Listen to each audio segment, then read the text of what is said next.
2024 has been off to a hot start in the markets.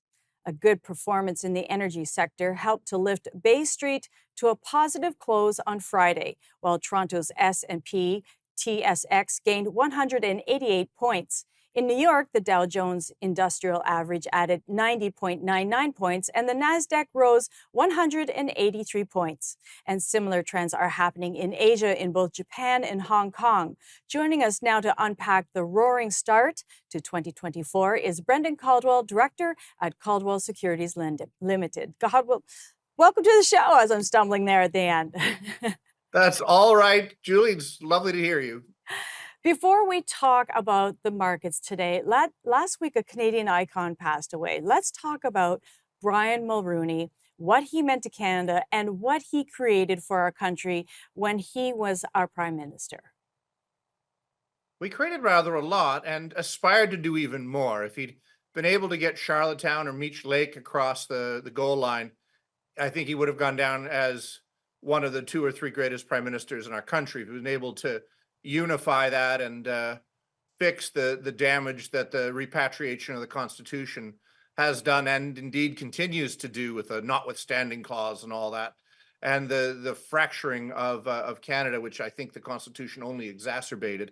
But what he did do was free trade, which for 30, 40 years now has done wonderful things for Canada, whatever people may say. It was huge when our energy sector was the primary source of oil and gas for America. It helped that to prosper, as well as many other sectors. So he did a lot, and while he left office very unpopular because of the bringing of the GST, that was the single biggest factor in balancing our national books, so that we were actually running surpluses during the Liberal government that followed, and God bless him, Paul Martin took all the credit for it, but it was really Mulroney and Wilson and his team that did a lot to get Canada in the good shape at which we were when we began the century anyway.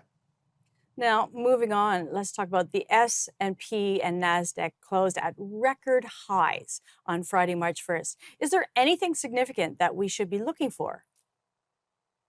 Well, markets don't tend to go from record highs to a bear market. They tend to go sideways before they go down.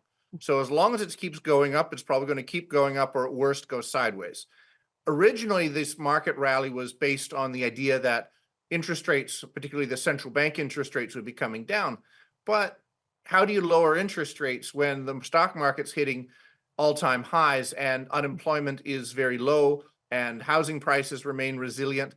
All of these things do not argue for a lower interest rates, and yet the markets keep going higher. What I think is neat, as the technical investment term, neat, that you pointed out a moment ago, was that it is energy and different sectors that are driving the market, whereas in 2023, it was the so-called Magnificent Seven, NVIDIA and the rest. Although NVIDIA is continuing to be very strong, other sectors now are coming along. Some of the dividend-paying stocks have been doing well, and our U.S. dividend strategy has actually been perked up considerably compared to the pure tech stocks. And crypto is at a record high as well. What do you make of this?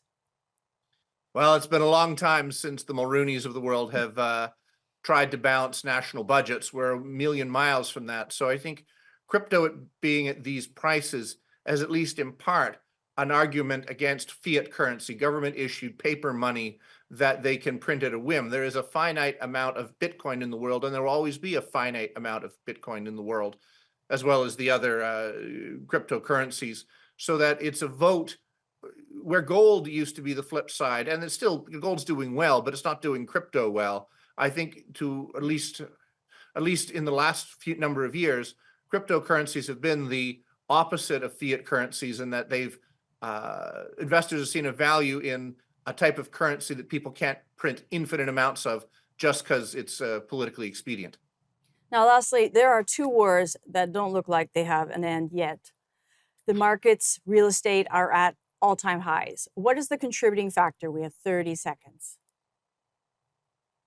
Market doesn't care about world affairs. It doesn't care about politics.